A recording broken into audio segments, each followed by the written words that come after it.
Pinakamalakas na hari. Credit to the author. 675 hanggang 701. Ang mga pangalan po na nandito ay galing sa mga name generator. Kaya kung meron man pagkakatulad sa mga pangalan ng totoong tao o lugar, ito ay tunay na hindi sinasadya. Ang pagiging maingat at instinct ng kulay dugo na buhok na hari ay nagulat kay Francis. Kung hindi ito kakayanin ng batang demigod at ng skeletal division leader, tiyak na lalabas si Francis sa kritikal na sandali, ngunit gusto niyang maunawaan ang lakas ng batang demigod. Ang battle power na ipinakita niya ay nagpakilos kay Francis. Ang kanyang cultivation ay halos nasa peak Great Origin Core Realm, at ang kanyang bloodline technique ay nakarecover ng husto sa tulong ng karne mula sa Ancient Dream Realm. Kahit na hindi gumamit ng mga lihim na pamamaraan, nagawa ng batang demigod na makipag-away sa isang hari. Naghinala pa si Francis na hindi ginagamit ng batang demigod ang kanyang buong lakas. Siyempre, confident pa rin siya na kontrolado niya ang batang demigod. Ang lakas ng kanyang kaluluwa ay nalampasan na ang mga normal na hari, at tiyak na nalampasan nito ang sa batang demigod. Higit pa rito, ang soul ni Francis ay sumipsip ng tipak ng God Tribulation Lightning at nalinis nito. Guro, saan tayo susunod? Dapat ba tayong maglibot sa 18 Corners Pirate Sacred Land? Tanong ng Skeletal Division Leader. Ini-swipe ni Francis ang kanyang kamay at lumikha ng malabong asul na mapa gamit ang kanyang kamay.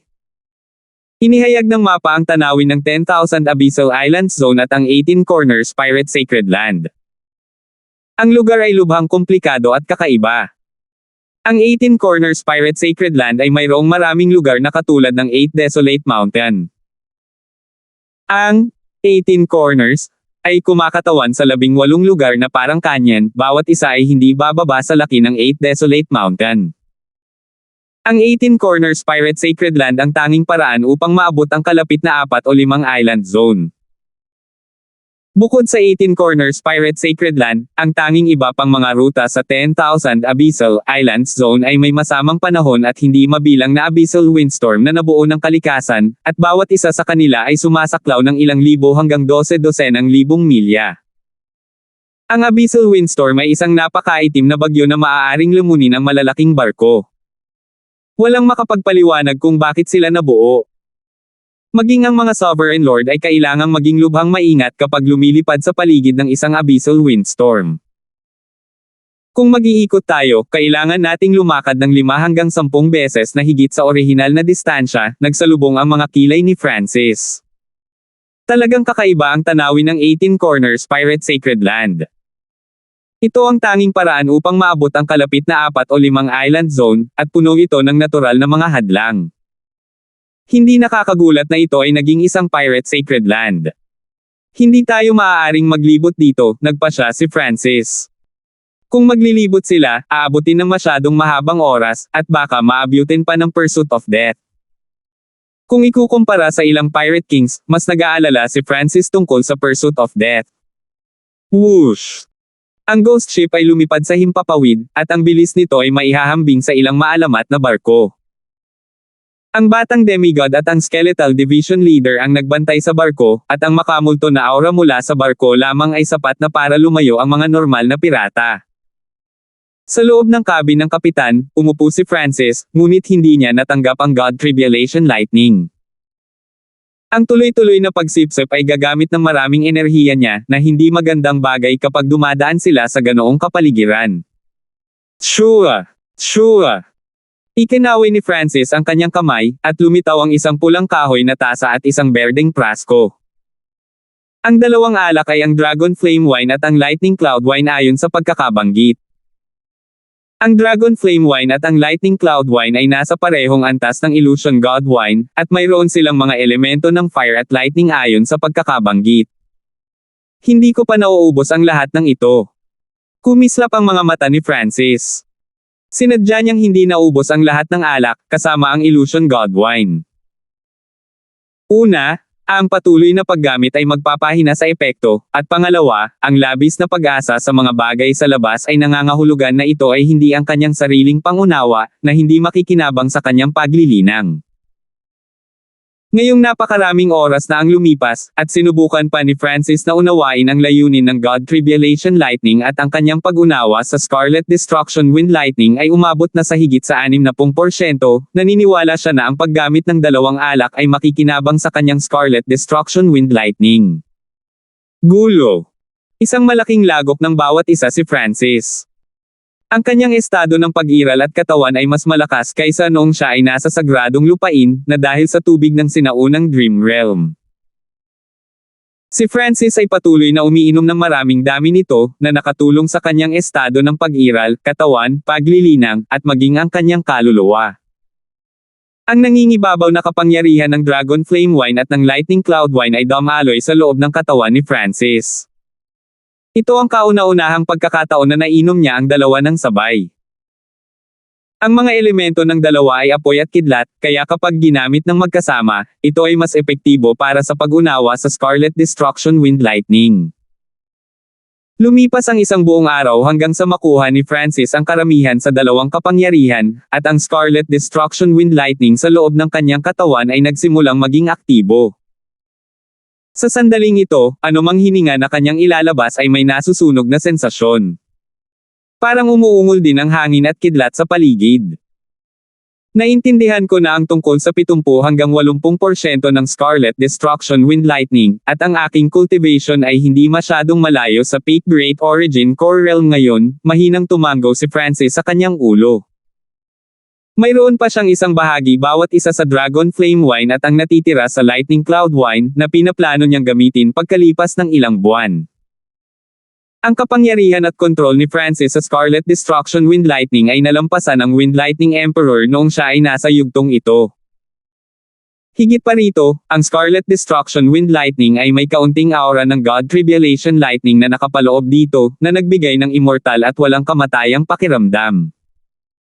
Siyempre, mahirap maramdaman ang aura na ito kung hindi titingnang mabuti, ngunit naniniwala si Francis na ang aura ng God Tribulation Lightning ay mayroon pa ring kakaibang epekto.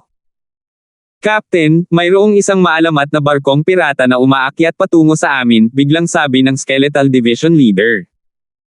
Sa walang limitasyong karagatan, mayroong isang madilim na barkong pandigma na natatakpan ng ambon ilang daang milya sa unahan ng barkong multo, at ito ay sumisingil. Ang momentum ng barkong ito ay mas malakas pa kaysa sa kulay dugong palo na barko mula noon. Ang ghost ship na nasa harapan natin. Bibigyan kita ng isang pagkakataon na maging subordinate ng Dark Dragon King, isang garalgal na boses ang tumunog mula sa madilim na barkong pandigma, at kaagad na sumunod doon, isang magnificent power ang dumaan sa himpapawid at tinakpan ang ghost ship. Tila nagbago ang hangin, at pumasok ang ghost ship sa isang madilim na dimensyon na puno ng nagngangalit na apoy. Anong nangyayari? Bulalas ng Skeletal Division Leader habang nawalan ito ng direksyon. Nagbago ang ekspresyon ng batang si Demigod habang bumubulong, magiging mahirap ito. Isa itong Domain Level King. Hari sa antas ng domain. Bumagsak ang puso ni Francis habang ang ghost ship ay nakalock sa pamamagitan ng madilim na sukat ng apoy. Tinukoy ng Domain Level King, ang Void God Realm Kings na nakaintindi ng spatial domain, at bihira sila kahit na sa True Martial Sacred Land. Ang mga hari ay maaaring hatiin sa tatlong uri. Isang normal na hari ang mga nasa early stage o middle stage na Void God Realm, gaya ni Godfrey o ang Blue Robe King. Domain Level King karaniwan ay nasa gitna o late stage na Void God Realm, at naintindihan nila ang isang spatial domain. Ang kanilang pangunawa sa space ay nalampasan ng mga normal na hari. Peak Tier King ang mga nasa tuktok na Void God Realm, at nasa ibaba lamang ng mga emperador. Ang ilan ay maaaring lumaban sa isang emperador. Nasa spatial domain tayo ng kalaban. Mas malakas ang kontrol niya sa heaven and earth, at mas mahirap alisin, solemn na ang ekspresyon ng batang demigod. Nakipag-away siya sa isang normal na hari kanina at wala siyang kalamangan. Mga brats, bibigyan ko kayo ng kalahati ng oras na kailangan para makapagpas siya. Ang Dark Dragon King ay isa sa tatlong pinakamalakas na figurehead sa 18 Corners Pirate Sacred Land. Kaluwalhatian mo ang maging subordinate ng magiging Pirate Emperor, ang garalgal na boses. Si Francis, na nasa ghost ship pa rin, ay hindi nakapagtago sa katinoan ng kalaban dahil siya ay nasa spatial domain ng kalaban. Dark Dragon King. Tatlong pinakamalakas. Pirate Emperor. Mabilis na dumaan ang mga pag-iisip sa isip ni Francis, at bigla niyang napagtanto na kasali na siya ngayon sa pakikipaglaban para sa posisyon ng Pirate Emperor. Ang pamana ng Pirate Emperor ay isang pinakamataas na pamana ng Emperor, ngunit hindi ito kasing ganda ng Demigod Forgotten Garden, hindi masyadong interesado si Francis sa pamana na ito. Higit pa rito, sa pamamagitan lamang ng pagiging isang tunay na pirata ay matatanggap niya ang mana. Gayunpaman, ang tanawin ng island zone na ito ay napakataksil, at ayaw ni Francis na maglibot sa Pirate Sacred Land. Sa madilim na barko sa unahan, isang matanda na may pulang nunal sa kanyang noo ay may hawak na tungkod at natatakpan ng napakagandang madilim na liwanag. Nakasuot siya ng kulay abong damit, at ang kanyang mga mata ay parang mga makamandag na ahas habang nakatitig sa ghost ship sa harapan. Lord Darksnake, talagang karapat-dapat ba itong ghost ship na pumunta tayo dito para i-recruit sila? Malamang na wala silang magagawa sa pakikipaglaban para sa Pirate Emperor, magalang na tanong ng isang pirata na may berdeng mata. Ang nakatatanda sa kulay abong damit ay si Lord Darksnake, ang kanang kamay ng Dark Dragon King. Napakabilis ng ghost ship na iyon, at mayroon itong kakaibang ghost corpse array. Ang lakas ng labanan nito ay malamang na maihahambing sa isang normal na maalamat na pirata na barko, ang mga mata ng nakatatandang kulay abo ay nagninangas na mainit. Maaari silang magnakaw ng barko o mag-recruit sa kanila, sa alinmang paraan mayroon lamang mga benepisyo. Ang normal na Pirate Kings ay walang karapatan na ibagsak ang ghost ship, ngunit si Lord Darksnake ay isang domain level king, at ang kanyang pirata na barko ay kabilang sa nangungunang 10. Sa loob ng cabin ng kapitan, tahimik si Francis. Tinitigan niya ang batang demigod, at nagsimula silang makipag-usap sa pamamagitan ng Dark Heart Seed. Munting Kane, nagagawa mo bang masira ang domain ng isang hari? Tanong ni Francis. Ang kanyang eye intent ay mas malakas kaysa sa normal na kings, at kung gagamitin niya ang kanyang eye bloodline, kumpiyansa siyang makakawala siya, ngunit hindi niya magagamit ito nang hindi naaakit ang pursuit of death. Sa kasalukuyang antas ng aking Golden Kun Sacred Body at Fist Intent, dapat ay makakagawa ako ng gap, ngunit hindi ko matatalo ang isang domain level king maliban kung hinahayaan ako ni Master na sumanib sa Demigod Intent, umaasang sabi ng batang si Demigod. Kung nagawa niyang sumanib sa Demigod Intent, tataas ng husto ang kanyang lakas. Sapat na ang isang puwang, ngumiti si Francis. Pinipigilan niya ang paglaki ng Demigod, kaya hindi niya maaaring hayaang sumanib siya sa Demigod Intent ng masyadong maaga. Juniors, ano ang iyong tugon? Umalangaw-ngaw ang garalgal na boses ni Lord Darksnake sa buong madilim na dimensyon. Hanggat kaya mo kaming talunin, magiging subordinate kami ng Dark Dragon King, tuloy-tuloy na sabi ni Francis. Talo ka. Zizi? Kung hindi mo gagawin ang sinabi ko, ang tanging daan para sa iyo ay kamatayan, naging malamig ang boses ni Lord Darksnake. Sa sumunod na sandali, isang mabangis at nakamamatay na nakalalasong hangin ang nagsimulang kumalas sa ghost ship. Ang kapangyarihan ng spatial domain ay nagpatigil sa barko mula sa paggalaw, at ang bilis ng paghinga ni Francis ay bumilis. Nakakabasag ng langit na gintong kamao. Ang batang demigod ay sumalakay at nagpadala ng isang sinag ng nangingibabaw na liwanag na palm unit ng isang butas sa madilim na dimensyon. Mga pakpak ng hangin at kidlat. Isang pares ng mga pakpak na kulay escarlata ang nabuo sa likod ni Francis. 696. Yung bata. Nagulat ang matanda na nakasuot ng kulay abo. Ang kanyang king intent ay may control sa spatial domain, ngunit isang 3 taong gulang na bata ang nagbukas ng isang butas. Ang puwersa at layunin mula sa bata ay tila nalampasan ang mundo nang tumama ito sa pinakamahinang punto ng kanyang spatial domain. Mga pakpak ng hangin at kidlat. Isang liwanag ang kumislap, kinuha ang batang demigod at lumipad palabas ng puwang sa spatial domain. Napakabilis. Hindi yun inaasahan ng matanda na nakasuot ng kulay abo. Hindi man lang siya nagkaroon ng panahon para ayusin ang butas sa kanyang spatial domain. Ang batang demigod at Francis ay nagtutulungan ng mahusay. Gumawa ng butas ang una at ginamit ng huli ang Wings of Wind and Lightning para maningil palabas ng domain ng king. Hari sa antas ng domain, lumabas ka at lumaban. Lumakas ang hangarin sa labanan mula kay Francis, at ang mga pakpak ng Scarlet Destruction Wind Lightning sa kanyang likod ay tila nasusunog. Nagdala sila ng nakakatakot na nakakapasong aura at nagpadala ng bulk zone ng ilang daang metrong lapad na pulang hangin patungo sa madilim na barkong pandigma. Ang batang demigod ay kumapit sa likod ni Francis at naramdaman ang mapanirang Scarlet Destruction Wind Lightning, na tila nagawang sunugin ang lahat ng bagay na maging abo. Ang mana ng isang emperador ay maaaring maging ganito kalakas. Natigilan ng batang si demigod. Kung ikukumpara noong siya ay nasa True Martial Sacred Land, ang Scarlet Destruction Wind Lightning ni Francis ay 2 beses ng mas malakas. Napakalakas ng aura. Buksan ng array. Utos ng matanda na nakasuot ng kulay abo. Kinailangan niyang aminin na sapat na ang lakas ng pakikipaglaban nitong may pakpak na kabataan para makipaglaban sa isang normal na hari. Nakikita pa nga ng nakaabo na elder na ang mana ni Francis ay nagmula sa Wind Lightning Emperor, na may pinakamabilis na bilis noon pa man at kasing sikat ng unang Pirate Emperor. Bumalik ka rito. Ang matanda na nakasuot ng kulay abo ay lumukso sa hangin, at ang kanyang king intent ay bumuo ng isang domain na nagsimulang bumalot sa mga kabataan ng mga pakpak. Ang isang pag-iisip sa kanya ay maaaring makapagpigil sa sinuman sa ibaba ng Void God Realm at makabasag ng kanilang mga kaluluwa. Kidlat ng Wings Wind Flash.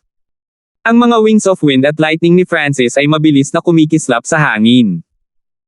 Imbes na bumagal ay mas lalong lumakas ang kanyang takbo. Ang kanyang Wings of Wind and Lightning ay may kakayahang makalusot sa kalawakan, at ang kaluluwa, katawan, at estado ng pag-iral ni Francis ay umabot na sa parehong antas bilang isang hari, kaya hindi siya natakot sa magnificent power of a king. Break. Isang layer ng gininto ang liwanag ang lumitaw sa paligid ng katawan ng batang demigod, at nagpadala siya ng malalakas na gintong kamao na may kapangyarihang maihahambing sa king intent sa pamamagitan ng hangin. Boom! Boom! Bam! Bago tuluyang mabuo ang spatial domain, sinira ito ni Francis at ng batang demigod. Hiu! Ang bilis ni Francis ay umabot sa isang estado na ikinagulat ng matanda na nakasuot ng kulay abo. Mayroon na siyang kapasidad na umatake sa isang domain level king. Ang brat na iyon ay malakas, ang mga pirata na sakay ng madilim na barkong pandigma ay natigilan. Kidlat na Wings Wind Flash. Isang bolt ng wind lightning na may nasusunog na sensasyon ang umabot, at ang bilis nito ay napakabilis na ginawa nitong walang magawa ang mga normal na hari. Demon Snake Sky. Biglang itinaas ng Dark Snake Lord ang kanyang tungkod. Isang malaking kalaliman ang nagsimulang mabuo sa hangin sa itaas nila, at nagkaroon ito ng malakas na puwersa ng pagsipsip. Woo! Isang malaking, ilang daang metro ang haba na maitim na ahas ang nagsimulang gumapang palabas ng kailaliman. Ang mga mata nito ay malamig at magulo habang inihagis ang sarili kay Francis. Habang papalapit si Francis sa kailaliman, bumaba ang kanyang bilis. Sinakop ng kalaliman sa himpapawid ang halos buong espasyo sa malapit, at lumalawak pa rin ito. Ang kamao ng gintong emperador. Ang batang demigod ay sumuntok at gumawa ng butas sa ulo ng ahas, ngunit ang demon snake ay pinaghalong pisikal na pag-iral at true yuan, kaya hindi ito kritikal na nasugatan at patuloy itong umaatake kay Francis at sa batang demigod. Gayunpaman, si Francis ay hindi natakot. Boom! Boom! Boom! Ang Wings of Wind and Lightning ay nagpatawag ng pulang ipoypo ilang daang metro ang lapad habang ito ay malakas na nakipagsagupaan sa ahas. Patuloy na tumunog ang mga pagsabog, at ang lugar ay napuno ng hagong ng hangin at kaluskos ng kidlat. Nagsimulang maduraj ang ahas ng paunti-unti. Ang isang domain level king ay ganoon lang. Ang mga pakpak sa likod ni Francis ay 20 yarda ang haba, at mukha siyang demonyo. Kasama niya sa gitna, lahat sa loob ng ilang dosenang milya ay nilamon ng nakakatakot na kapangyarihan ng Scarlet Destruction Wind Lightning. Maging ang defensive array sa madilim na barkong pandigma ay nagsimulang lumabo at nanginginig. Napabuntong hininga ang mga pirata na sakay ng barko, at kapansin-pansing nagbago ang kanilang mga ekspresyon. Kekeki. Kakaibang tumawa si Lord Darksnake at gumuhit ng bilog gamit ang kanyang mga tungkod. Woo! Sa halip na maglaho, ang kalaliman sa hangin ay patuloy na lumalawak. Wushuo! Shoo! Shoo! 3 ahas ang sumilip mula sa kailaliman at pinalibutan si Francis. Tatlo sila. Nakaramdam ng lamig ang likod ni Francis. Ang tatlong ahas ay tinataka ng kanyang landas ng pag-urong. Ang kalaliman sa hangin ay nasasakupan ni Lord Darksnake, na naghigpit sa bilis ni Francis. Bam! Si Francis at ang batang demigod ay tinamaan ng ahas at ipinadala sa magkaibang direksyon. Sa tingin mo ba ay maaari mong talunin ang isang domain level king? Dumaan ang deadline sa mga mata ni Lord Darksnake habang winuwagayway niya ang kanyang tungkod, at tinawag ng tatlong ahas ang magnificent power na hamarang kay Francis at sa batang demigod. Bam! Si Francis at ang batang demigod ay nagkahiwalay. Ang balat ng batang demigod ay kumikinang na may gininto ang liwanag, at hindi naman talaga siya nasugatan. Sa kanyang demigod bloodline at Golden Kun sacred body, walang nakakaalam kung gaano siya kalakas. Sa kabilang dulo, pinalibutan ng isang layer ng tubig ang katawan ni Francis, at mayroong isang layer ng purple na kaliskis sa kanyang balat. Sa tulong ng water bloodline at ng defensive bloodline na nakuha mula sa purple scaled grass, hindi rin naman talaga siya nasaktan. Ang dalawang brats na ito. Sa wakas ay lumitaw ang pagiging solemna sa mukha ni Lord Darksnake. Ang mga depensa ng batang demigod at Francis ay napakapangit. Kahit siya ay hindi niya makita. Sky-shattering golden fist. Ang batang si demigod ay sumugod patungo sa kalaliman sa himpapawid at naglabas ng isang kumikinang na kamao na diretsyong sumuntok sa kailaliman. Nakakatawa. Ungol ni Lord Darksnake. Nakaramdam siya ng bahagyang problema dahil ang katawan ng batang demigod ay napakaliit, ngunit ang 3 taong gulang na katawan ng bata ay naglalaman ng labis na kapangyarihan. Ang bawat kamao niya ay tumama sa lahat ng kritikal na puntos. Hindi niya maiwasang maghinala. Ninakaw ba ng isang Void God Realm Emperor ang katawan na ito? O ito ba ay isang matandang tao na kahit papaano ay bumalik sa anyo ng sanggol? Weng! Isang bitik ang nagsimulang lumitaw sa gitna ng kalaliman. Ang batang demigod ay isang maliit na tuldok lamang na lumipad sa pagitan ng 3 ahas. Pang! Pang! Bam! Gumalaw ang kanyang katawan sa isang misteryosong paraan habang nagpadala siya ng mga sinag ng ginintoang fistlight na tila kayang dumurog sa langit at lupa. Huwag mo nang isipin iyon, malamig na ngumisi si Lord Darksnake habang winuwagayway ang kanyang tungkod at tinataka ng batang demigod. Sa wakas ay nagsimulang bumagal ang figure ng batang demigod, ngunit sa sandaling ito. Pamamaraan sa paglipad ng lightning wings. Isang malabong liwanag ang tila lumusot sa kalawakan at naglaho sa kailaliman. Hindi maganda. Nagbago ang ekspresyon ni Lord Darksnake.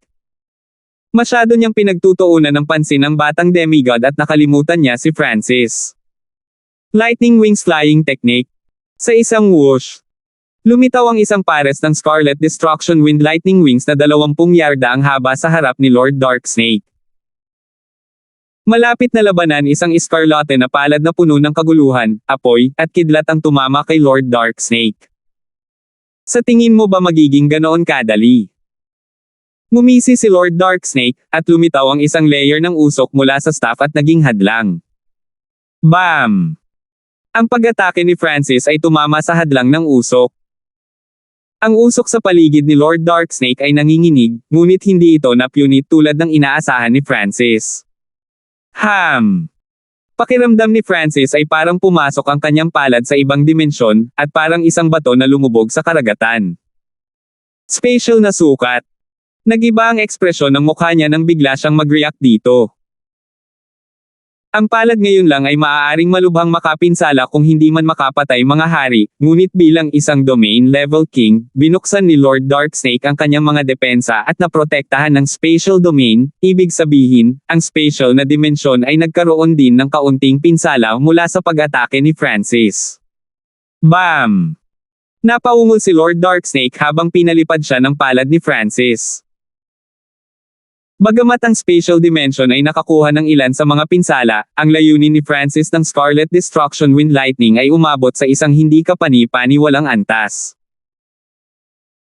Naunawaan niya ang 70% ng Scarlet Destruction Wind Lightning, ngunit ang kapangyarihan nito ay halos kapareho ng level ng Wind Lightning Emperor's Golden Colored Wind Lightning.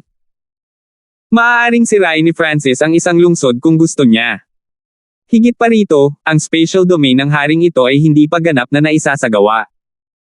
Brat, hindi ko akalain na naiintindihan mo na ang Wind Lightning Inheritance sa ganoong yugto. Kung sasali ka sa puwersa ng Dark Dragon King ngayon, may pagkakataon ka pang mabuhay, lumamlam ang ekspresyon ni Lord Dark Snake. Ang suntok kanina ay bahagyang nasugatan lamang siya, ngunit ang Scarlet Destruction Wind Lightning ay may nasusunog na epekto na patuloy pa rin sa kanyang katawan. Wind Lightning Wing Slash. Ginamit ni Francis ang kanyang pag-atake upang ipakita ang kanyang tugon habang nag-iwan siya ng isang after image. Shua! Isang matalim na figure ang kumurap sa hangin. Whoosh! Hindi naiwasan ni Lord Darksnake ang pag-atake, at isang figure ng kulay scarlate na Wind Lightning ang dumaan. Ang Wind Lightning Wing Slash ay isang power battle technique ng Wings of Wind and Lightning. Napaungol si Lord Darksnake nang lumitaw ang isang madugong sugat sa kanyang katawan, na umaabot mula sa kanyang ulo hanggang sa kanyang tiyan. Kung hindi dahil sa proteksyon ng kanyang spatial domain, naputol na sana siya ng Wind Lightning Wing Slash na iyon sa kalahati. Ang kamao ng gintong emperador. Ang batang si Demigod ay naging isang bahid ng gintong liwanag at sumugod patungo kay Lord Darksnake mula sa kabilang panig. Retreat.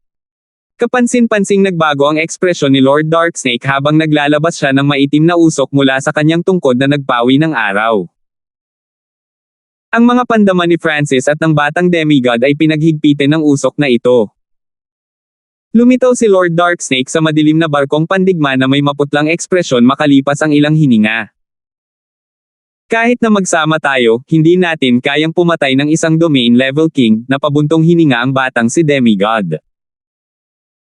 Maaaring hindi totoo iyan, casual na sabi ni Francis habang lumitaw sa kanyang kamay ang isang maitim na pilak na bow na may sinaunang at misteryosong mga ukit dito.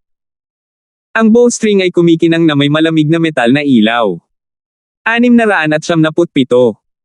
Nang makita ang mga kilos ni Francis, nanlamig ang ekspresyon ng batang demigod. Ang Skylocking Bow ay isang makapangyarihang sandata na pagmamay-ari ng demigod Kane noon, kaya alam niya ang espesyalidad ng bow na ito. Weng! Hinawakan ni Francis ang Skylocking Bow, at ang Silver Light ay nabuo ang mga marka sa bow. Ibinuhos ng kabilang kamay niya ang Scarlet Destruction True Yuan sa bow at binawi ang bowstring.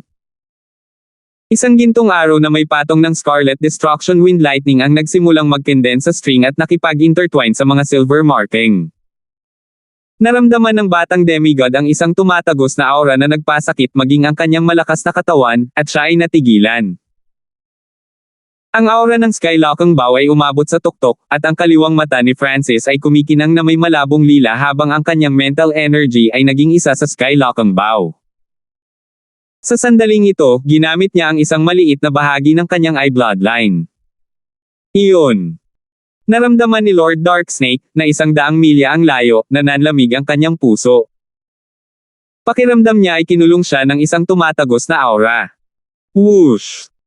Binitiwan ni Francis ang bowstring, at isang gintong araw na natatakpan ng kislap ng Scarlet Destruction Wind Lightning ang kumislap sa hangin. Sa susunod na sandali, ang gintong palaso ay tumago sa madilim na barkong pandigma. Hindi maganda. Malaki ang pagbabago sa ekspresyon ni Lord Darksnake, at nanlamig ang kanyang katawan. Ang kanyang spatial domain ay sumanib sa espasyo sa paligid niya at bumuo ng isang defensive barrier. Lumipat siya ng ilang daang metro sa gilid, ngunit ang aura na iyon ay tila nakalock sa kanyang kaluluwa. Ito ay hindi maiiwasan. Bam! Sa isang kislap ng gintong liwanag at ilang Scarlet Destruction Wind Lightning, isang tumatagos na arrow ang bumaril sa katawan ni Lord Darksnake. Paano? Nanlamig ang katawan ni Lord Darksnake habang binibigkas niya ito.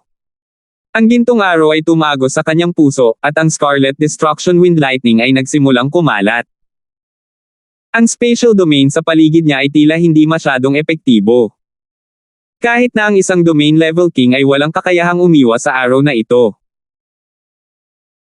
Anumang target na nakalock sa pamamagitan ng Skylocking Bow ay hindi makakaiwas dito, at ang mga spatial na domain na hindi pa nagagawa ay walang silbi laban sa Skylocking Bow, bulong ng batang si Demigod. Siya ay lubhang maingat. Hindi niya akalain na matagumpay na makokontrol ni Francis ang Skylocking Bow.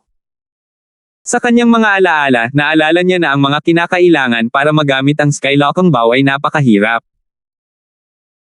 Kung walang kakaibang ay bloodline o space soul talent, mahirap makilala ng bow na ito at gamitin ang tunay na kapangyarihan nito, ngunit ang God spiritual ay ni Francis ay lubos na tugma sa Skylocking Bow. So paano kung isa kang hari? Ibinaba ni Francis ang Skylocking Bow, at ang malabong lila ay nawala sa kanyang kaliwang mata. Ang enerhiya na ginamit upang mailock sa isang tao ay napakaliit, ngunit ayaw ni Francis na makipagsapalaran. Lord Darksnake. Nagkagulo at napuno ng takot ang mga pirata na sakay ng madilim na barkong pandigma. Ang aura ng buhay sa katawan ni Lord Darksnake ay nagsimulang maglaho habang ang Scarlet Destruction Wind Lightning ay nagrampa sa kanyang katawan. Malaki ang tiwala ni Francis sa araw na ito. Ang mga araw ng Skylocking Bow ay naglalaman ng isang metal na kapangyarihan na napakatalim, at maaari silang tumago sa anumang bagay sa kanilang daan. Dagdag pa sa katotohanan na ang Scarlet Destruction Wind Lightning ni Francis ay nakondensed sa araw, ang kapangyarihan nito ay mas malakas pa. Hindi rin maiwasan ang araw, at madali itong tumama sa puso ni Lord Darksnake. Skylocking Bow. Ang pagkabigla ay lumitaw sa mga mata ni Lord Darksnake nang maunawaan niya kung paano siya natalo, ngunit hindi siya nawalan ng pag-asa. Hindi kita mapapatawad, nagsimulang lumabo ang liwanag sa mga mata ni Lord Darksnake. Guru, hindi siya totoong patay. Biglang may naalala ang batang si Demigod at nagbabala. Sa sandaling sinabi niya ito, isang surge ng King Intent at Soul Power ang kumislap mula sa loob ng katawan ni Lord Darksnake. Isang malabong espiritual na figure ang makikita sa hangin habang nagsimula itong lumipad na may kapangyarihan ng King Intent. Pagtakas ng kaluluwa ni Yuan. Kapansin-pansing nagbago ang ekspresyon ni Francis habang naiintindihan niya. Kapag naabot ng isa ang Void God Realm, ang kanilang mga kaluluwa ay sasailalim sa pagbabago, at maaari silang bumuo ng isang uri ng Yuan Soul na may langit at lupa.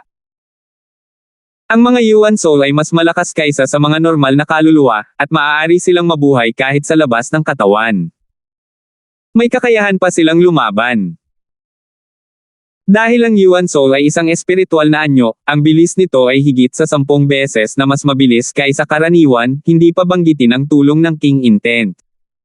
Whoosh! Sa isang kisap mata, ang Yuan Soul ni Lord Darksnake ay lumipad na ng ilang daang milya. Guru, kinokontra ng Skylocking Bow ang Yuan Souls, payo ng batang demigod. Sa ilalim ng mga normal na sitwasyon, mapapanood lang ni Francis ang pagtakas ng Yuan Soul ng hari dahil ang Yuan Soul ay isang espiritual na nilalang na mabilis na lumipad. Maging si Francis ay hindi na makahabol ng isa, at kapag ang Yuan Soul ay nakatakas at nakahanap ng isa pang katawan, maaari nilang nakawin ito. Hihihi, bumalik ka dito. Binawi ni Francis ang bowstring ng Skylocking Bow, at isang malabong purple na aura ang bumungad sa kanyang kaliwang mata. Hindi. Naramdaman ni Lord Darksnake ilang daang milya ang layo na nanlamig ang kanyang Yuan Soul, at nabalisa siya.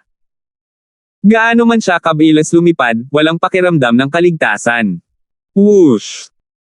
Isang makinang na gininto ang palaso ang lumipad sa himpapawid, at tila may kakayahang makalusot sa kalawakan. Arg! Ang Yuan Soul ni Lord Darksnake ay sumigaw nang tumama sa kanya ang palaso, na nabasag ang Yuan Soul. Napatay ko ang isang hari. Si Francis ay tuwang-tuwa at labis na nasasabik. Ito ang unang pagkakataon na nakapatay siya ng isang Void God Realm King. Bagamat tinulungan ng batang si Demigod, ang haring pinatay nila ay isang Domain Level King, hindi isang normal. Pumunta ka. Inalis ni Francis ang Skylocking Bow at inutusan ang batang demigod at ang Skeletal Division Leader na alagaan ang barkong pandigma habang siya ay pumunta upang kunin ang mga kayamanan ni Lord Darksnake. Hindi nagtagal ay nakahanap si Francis ng isang madilim na gintong pulseres, at ang espasyo sa loob nito ay hindi gaanong naiiba sa sinaunang metal na singsing. Napakayaman ng Domain Level Kings, at isa rin siyang Pirate King. Not bad? Not bad? Inalis ni Francis ang Dark Golden Bracelet. Ang dami ng mga kayamanan na nakapaloob dito ay napakalaki. Pagkatapos lumabas sa Demigod Forgotten Garden, kinailangan ni Francis na magbigay ng mga mapagkukunan para sa maliit na boss ang magnanakaw, si Demigod Cain, at sa kanyang sarili, kaya medyo nauubos siya. Ngayong natanggap na niya ang lahat ng ari-arian ng isang Pirate King, medyo nabawi ang kanyang kayamanan. Ito ay. Nakahanap si Francis ng isang espesyal na token sa kanyang God's Spiritual Eye. Ito ay gawa sa isang natatanging material, at hindi ito nasira mula sa pagsabog ng Yuan Soul. Ang token na ito ay puti at mukhang buto, ngunit kumikinang din ito ng isang metal na liwanag. Sa isang bahagi ng token ay isang balangkas, at sa kabilang panig ay ang salitang, Hari. Token ng Pirate King. Ang impormasyon tungkol sa token na ito ay lumitaw sa isip ni Francis nang hawakan niya ito. Kasabay nito, naramdaman niya ang aura ng iba pang 17 Pirate King token na nakalat sa 18 Corners Pirate Sacred Land. Sa ibang lugar, pinapatay ng Skeletal Division Leader at ng Batang Demigod ang iba pang mga pirata na sakay ng barkong pandigma. Ang ilan sa kanila ay nasa kalahating hakbang na Void God Realm, at kapag magkasama silang lumaban ay makakalaban nila ang isang normal na hari, ngunit pagkatapos mamatay ni Lord Darksnake, puno sila ng takot at tumakbo palayo. Kinokontrol ng Skeletal Division Leader ang Ghost Corps First Array at nilamon ang asensya ng maraming Sovereigns at Sovereign Lords. Ang mausok na kapangyarihan ng hanay ng Ghost Corps ay patuloy na tumaas. Sinadya din ni Francis na lumunin ng Skeletal Division Leader ang katawan ni Lord Darksnake kasama ang hanay, kabilang ang kapangyarihan ng wasak na kaluluwa. Nangangahulugan ito na ang hanay ng Ghost Corps ay nilamon na ngayon ang isang hari, at ang sumpa nito ay umabot sa isang nakamamanghang antas. Ang madilim na barkong pandigma ay nasakop ni Francis. Ngunit, itong token. Nagsalubong ang mga kilay ni Francis. Ang Pirate King token na ito ay hindi maaaring ilagay sa interspatial item, at ang aura nito ay misteryosong konektado sa Pirate Sacred Land. Nang bumalik si Francis sa kanyang barko, biglang may naramdaman ang Pirate King token, at ang ghost ship ay nanginginig sa pananabik. Ang ghost ship ni Francis ay orihinal na isang pirata ship na may kaunting sariling kamalayan. Sa mga sandaling ito, ang aura ng dalawa ay nagsasama. Bilang kapitan, likas na naramdaman ni Francis na ang Pirate King token ay nakipagkasundo sa ghost ship. Weng! Isang madilim na liwanag ang nagsimulang kumislap sa paligid ng Pirate King token, at sa isang whoosh. Ito ay sumanib sa ghost ship.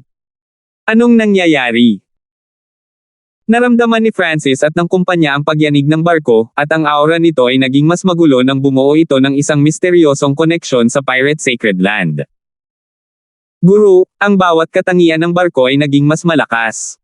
Masayang sabi ng Skeletal Division Leader. Pagkatapos ng labanang ito, ang hanay at barko ng Ghost Corps ni Francis ay naging mas malakas. Bagamat iyon ay dapat na isang masayang kaganapan, ang mga kilay ni Francis ay nagsalubong. Pakiramdam niya ay naging bahagi ng 18 Corners Pirate Sacred Land ang ghost ship at nawala ang kalayaan nito. Sa sandaling ito, isang magulong aura ang lumabas mula sa harapan. Lumitaw ang isang barko na hindi bababa sa kasing laki ng kay Lord Darksnake kasama ang pagbaba ng hangin at kidlat. Ang pagkakaroon nito ay naging sanhi ng pag-ungol ng mga alon sa malapit, at ito ay 200 metro ang lapad. Tila pinalibutan ng langit at lupa ang hari ng barkong ito. Ang pilak puting barko ay nagmistulang isang malaking malamig na buwan, at lahat ng tao sa ghost ship ay nakaramdam ng malamig na layunin ng pagpatay. Sir, pagkatapos patayin si Lord Darksnake, naging bagong Pirate King ka at bahagi ng Pirate Sacred Land. Interesado ka bang sumali sa Moon King? Isang malamig at mapagpasyang boses ng babae ang narinig. Sa yulo na ng pilak puting barko ay nakatayo ang isang babaeng nakasuot ng pilak na damit na may espada at talam sa kanyang likod. Ang babaeng nakasuot ng pilak ay walang kapintasan at nakasisilaw na figure. Ang kanyang mga binti ay perpekto, at ang espada at talam sa kanyang likod ay nagbigay ng isang kabayanihan na pakiramdam. Napapaligiran siya ng malamig at kahangahangang liwanag ng buwan, at ang hangin sa paligid niya ay napuno ng aura ng pagpatay. Si Francis at ang kumpanya ay natigilan.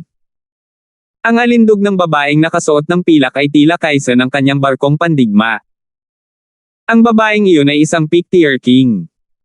Ang batang si Demigod ay lubhang maingat. 678. Hindi inaasahan ni Francis na ang walang kamali-mali na babaeng nakasuot ng pilak ay isa sa 3 pangunahing hari ng pirata, ang Cold Moon King. Ang 18 Corners Pirate Sacred Land ay may kabuoang 18 Pirate Kings, lahat ng Void God Realm Kings, at kabilang sa 18 na ito, 3 sa kanila ang partikular na nagtagumpay, ang Giant Shark King, ang Dark Dragon King, at ang Cold Moon King. Ang bawat isa sa kanila ay isang peak-tier king at nagkaroon ng pagkakataong subukang makapasok sa susunod na antas ng Void God Realm. Ang peak-tier kings ay may kapangyarihang labanan na walang kapantay laban sa sinumang mas mababa sa isang emperor, at maaari pa nilang hamanin ang isang emperor. Ang mukha ni Francis ay solemn. Ang pressure na ibinigay sa kanya ng Cold Moon King ay ilang beses na mas malakas kaysa sa normal na kings. May mga maalamat na barko sa kaliwa at kanan ng pilak puting barko, na parehong may mga haring nagbabantay sa kanila. May kabuuang 3 Void God Realm Kings. Ang isa sa kanila ay isang normal na hari, ang isa ay isang domain level king, at ang Cold Moon King ay isang peak-tier king. Ang gayong puwersa, kasama ang kanilang mga barko, ay sapat na upang paksain ang isang normal na sekta na may 2 bituin. Brat, dapat kang makaramdam ng karangalan na kinikilala ng Cold Moon King ang iyong talento, sabi ng isang nasa katanghaliang gulang na lalaki na may mahabang balbas sa isa sa mga side ship na sinabi ng hindi nasisiyahan. Ang Cold Moon King ay ang pinakamagandang babae sa Pirate Sacred Land at sikat sa 10,000 Abyssal Islands Zone sa pagiging isang nagyayelong kagandahan. Gayunpaman, kumpara sa kanyang perpektong katawan at hitsura, ang kanyang pangalan para sa pagpatay ay nagpawala ng lakas ng loob sa karamihan ng mga eksperto. Hehe, isa pa pinipilit akong sumama. Ganito ba lahat ng pirata? Malamig ang ngiti ni Francis. Kanina, gusto ni Lord Darksnake na pilitin si Francis na sumali rin sa puwersa ng Dark Dragon King kung hindi ay nakawin nila ang kanyang barko. Guru, ang isang peak-tier king ay hindi isang taong kakayanin namin maliban kung hahayaan mo akong sumanib sa demigod intent. Malamig na pawis ang lumitaw sa batang demigod habang nagbabala siya. Sumailalim sila sa mahaba at mahirap na proseso para patayin ang isang domain level king, at nakatulong sa kanila ang swerte. Ang Skylocking Bow ay isang long-range na sandata, ngunit ang Cold Moon King ay kilala sa malapit na labanan, at ang kanilang panig ay may mas maraming tao. Sa sandaling sabay silang umatake, hindi na makakalaban ni Francis at ng kumpanya. Brat, nililigawan mo si kamatayan. Sinaktan mo ang Dark Dragon King at ang Giant Shark King sa parehong oras. Ang pagsali sa Moon King ang tanging pagpipilian mo, mapang-uyam na sabi ng isang lalaking may gintong buhok sa kabilang barko. Isa siyang domain level king, at naramdaman ni Francis na ang lalaking ito ay may dalang Pirate King token. Obvious na isa rin siya sa 18 Corners Pirate Kings. Bahagyang itinaas ng Cold Moon King ang kanyang kamay at pinatigil ang lalaking may gininto ang buhok. Parang buwan ang kanyang mga mata habang nagbibigay ng kumpiyansa ng ngiti. Sir, ang aura ng Pirate King token ay sumanib sa iyong barko, at ito ay naging bahagi na ng Pirate Sacred Land at hindi na makaalis sa 18 Corners Sacred Land. Ito ay bahagi ng plano ng Pirate Emperor. Walang nakatakas mula rito, malamig at malamig ang tinig ng Cold Moon King, at ang malamig na hangin ay bumigay sa kanya. Kahit ang normal na kings ay hindi makatingin sa kanyang mga mata. Nang marinig iyon, nagbago ang ekspresyon ni Francis. Nang ang aura ng Pirate King token ay sumanib sa kanyang ghost ship, nawalan siya ng kontrol dito. Ngayon ang ghost ship ay hindi nakaalis sa 18 Corners Canyon. Kung mapatay ni Sir si Lord Darksnake, ibig sabihin malakas ka. Kung sasali ka sa tabi ko, magbabago ang pamamahagi ng Pirate King token. Pagkatapos ng digmaang Pirate Emperor, hindi na magiging limitado ang barko mo, mahinang sabi ng Cold Moon King, at nagsalubong ang mga kilay ni Francis habang nagsimula siyang mag-isip. Wala siyang nababagay na barko bukod sa ghost ship. Ang madilim na barkong pandigma na kanyang kinuha ay napakalaki at mahirap kontrolin. Higit pa rito, ito ay masyadong kapansin-pansin. Ako, ang Cold Moon King, ay alam ang pagkakaiba sa pagitan ng parusa at gantimpala. Kung mapagtagumpayan kung maluklok ang trono ng Pirate Emperor, makapasok tayo sa Pirate Emperor Sacred Land, at ang bahagi nito ay magiging iyo, malamig ang mukha ng Cold Moon King, ngunit nagbigay siya ng mapang-akit na alok. Nagpalitan ng tingin si Francis at ang batang demigod. Tila ang pagsali sa Cold Moon King ang kanilang pinakamahusay na pagpipilian sa puntong ito. Sinaktan na ni Francis ang Giant Shark King at ang Dark Dragon King, at ang Ghost Ship ay hindi na makaalis sa 18 Corners Sacred Land. Ang tanging hindi niya nasaktan, ang Cold Moon King, ay dumating at binigyan siya ng alok. Dapat mong tuparin ang isang kinakailangan kung gusto mo akong sumali, biglang sabi ni Francis. Ano ito? Hindi nagulat ang Cold Moon King. Para sa isang taong kasing lakas ni Francis, at ngayong isa na siyang Pirate King, sino man sa tatlong pangunahing pirata ay gugustuhin siyang kakampi. Sa puntong ito, tiyak na hindi gagawin ng Dark Dragon King dahil hindi karaniwan ang relasyon niya sa Dark Snake King, ngunit may pagkakataon pa rin sa Giant Shark King. Gagawin ng Cold Moon King ang kanyang makakaya upang matugunan ang pangangailangan ni Francis. Sa pamamagitan lamang ng pagkatalo sa akin magkakaroon ka ng karapatan para sa akin na sumama sa iyo, sabi ni Francis, at ang Cold Moon King at ang kumpanya ay nagpakita ng nagulat na mga ekspresyon. Hindi nila inaasahan na si Francis ay may ganoong pangangailangan, at ang batang si Demigod ay hindi maiwasang mag-isip. Malamang ay may sariling plano si Francis. Okay, kung manalo ka, susuportahan kita para maluklok ang trono ng Pirate Emperor, ngunit kung matalo ka, sasama ka sa amin, sabi ng Cold Moon King. Naunawaan niya na ang mga eksperto tulad ni Francis ay naniniwala sa lakas. Kung magagawa niyang talunin siya, mas magiging tapat siya at mas madaling makitungo dahil ang mga ganitong uri ng mga eksperto ay hindi masyadong kalkulado at nagplano. Gayunpaman, hindi niya napagtanto na ginawa ito ni Francis ng eksakto para isipin niya iyon.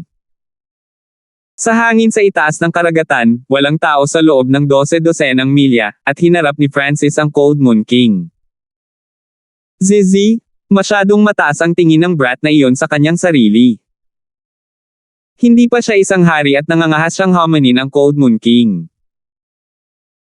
Mapaglarong sabi ng nasa katanghaliang gulang na may mahabang balbas, at lumitaw ang panunuya sa mukha ng golden-haired domain level king. Mga pakpak ng hangin at kidlat. Isang pares ng mga pakpak na kulay escarlata ang nagsimulang bumuo sa likod ni Francis habang nagsalubong ang kidlat at hangin. Nagbigay ito ng mapangwasak at magulong aura. Sure! Isang after-image ang naiwan. Napakabilis. Ang mga nasasakupan ng Cold Moon King ay hindi napigil ang mapabulalas, at ang mga ekspresyon ng lalaking may gininto ang buhok at ang lalaking may mahabang balbas ay nagsimulang maging solemn. Kidlat na wings wind flash. Ang bilis ni Francis ay tumaas ng husto habang ang kanyang wings of wind and lightning ay kumikislap, na naging sanhi ng kulay scarlata na hangin upang maging mas magulo. Ang mukha ng Cold Moon King ay malamig na parang nyebe, ngunit ang kanyang makapal na dibdib, mahahabang binti, at hubog na puwit ay lumikha ng perpektong katawan. Kailangang aminin ni Francis na ang Cold Moon King ang pinaka-perpekto sa mga babaeng nakita niya, at ang kanyang prangka at heroic na ugali ay may isa pang uri ng kagandahan.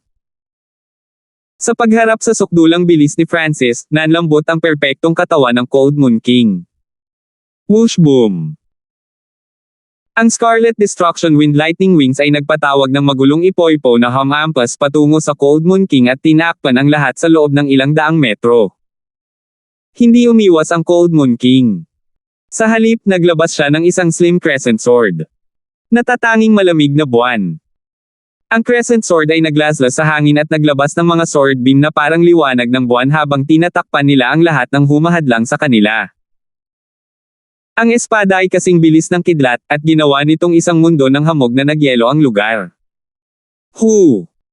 Ang ipoipo sa paligid ni Francis ay agad na nawasak, at ang wings of wind at lightning sa kanyang likod ay tinusok ng hindi mabilang na mga sinag ng buwan. Ang kanyang katawan ay nagyelo habang ang liwanag ng buwan ay bumubuo ng isang frosty spatial domain. Natalo ako. Pakiramdam ni Francis na parang napapalibutan ang kanyang buong katawan ng walang limitasyong liwanag ng espada, at ang hugis gasuklay na espada ay 15 sentimetro lamang ang layo mula sa kanyang lalamunan. Ang malamig na espada ay tila tumusok sa kanyang soul sea. Natalo ka. Nakangiti ang Cold Moon King habang inalis niya ang Crescent Sword, at nanatiling walang ekspresyon si Francis habang iniisip niya ang tungkol sa sword ng Cold Moon King ngayon, na sumanib sa kanyang spatial domain sa pag-atake nito. Ang espadang iyon ay sapat na upang hatiin ang mga normal na hari sa dalawa, at nakita niya na ang Cold Moon King ay dalubhasa sa parehong mga espada at talam. Kapag ginamit ng magkasama ang dalawa, malalaman ang tunay na lakas ng Cold Moon King. Sa ganoong estado, nagkaroon siya ng posibilidad na hamanin ang isang emperador. Siyempre, si Francis ay hindi pa naging todo ngayon. Hindi niya ginamit ang kanyang lightning wings flying technique o ang kanyang eye bloodline. Kaya, isa itong peak tier king. Kung wala ang eye bloodline ko, siguradong hindi ako ang kapareha nila, nanginginig ang puso ni Francis. Bagamat mabilis siya, mabilis din ang Cold Moon King. Kung hindi ginagamit ang kanyang eye bloodline, wala siyang kalamangan laban sa Cold Moon King. Ang isang peak tier king ay, pagkatapos ng lahat, isang peak tier king, at ang kanyang lakas ay malapit sa isang tunay na emperador. Talagang napakalakas mo. Sasamahan kita sa ngayon at tutulungan kitang makuha ang trono ng Pirate Emperor, tumango si Francis bilang pagsang-ayon. Talagang hinangaan niya ang lakas ng Cold Moon King. Welcome! Hindi ko pagmalupitin ang aking mga nasasakupan, isang pambihirang ngiti na puno ng papuri ang lumitaw sa mukha ng Cold Moon King. Gusto niya ang mga katulad ni Francis ang mga kalmado at naniniwala sa lakas. Bagamat natalo siya, hindi nawala ng lakas si Francis tungkol dito. Anak, maligayang pagdating. Ang lalaking gininto ang buhok at ang lalaking nasa katanghaliang gulang na may mahabang balbas ay parehong ngumiti at tinapik siya sa balikat. Pinangunahan ni Francis ang batang demigod at pumasok sa malaking bulwagan ng barko ng Cold Moon King. Sa loob ng malaking bulwagan, ang Cold Moon King ay nakaupo sa kanyang trono. Mahahaba at kasing puti ng jade ang kanyang slim legs. Sa ibaba niya ay nakaupo ang lalaking may gininto ang buhok, ang lalaking may mahabang balbas, at si Francis. Kahit na si Francis ay hindi isang Void God Realm King, nagawa niyang patayin si Lord Darksnake, at isa siyang Pirate King, kaya hindi siya minamaliit ng iba. Dahil sa lahat ng iyon, ang kanyang katayuan ay kapantay ng iba pang mga hari. Binati ni Francis ang ilan sa mga middle upper echelon na miyembro ng puwersa ng Cold Moon King. Nagsimula na ang laban para sa Pirate Emperor. Maraming neutral na Pirate Kings ang walang ginagawa, ngunit lumabas na ang puwersa ng Giant Shark King at Dark Dragon King. Nagsimulang magsalita ang Cold Moon King. Alam ni Francis na sinasabi sa kanya ng Cold Moon King ang sitwasyon sa loob ng 18 Corners Pirate Sacred Land. Ang bawat isa sa tatlong pangunahing Pirate Kings ay may kani-kanyang puwersa, at may ilang malakas na Pirate Kings na neutral. Sa totoo lang, hindi talaga interesado si Francis sa mana ng Pirate Emperor dahil ang mga tunay na pirata lang ang makakakuha nito. Gayunpaman, gusto niyang dagdagan ang kanyang lakas mula sa aktwal na labanan, at gusto niyang palakasin ang kapangyarihan ng Ghost Corps First Array. Lahat ng Pirate Kings ay mga bihasang mandirigma at nakapatay ng maraming tao. Sa gayong mga kalaban, makakatagpo siya ng maraming matitinding kaaway. Sinimulan ng Cold Moon King na ibuod ang kasaysayan at mga panuntunan ng pakikipaglaban para sa Pirate Emperor, at sa wakas ay nagsimulang magbago ang ekspresyon ni Francis. Bigla niyang napagtanto na maaaring minamaliit niya ang mana ng Pirate Emperor. 699.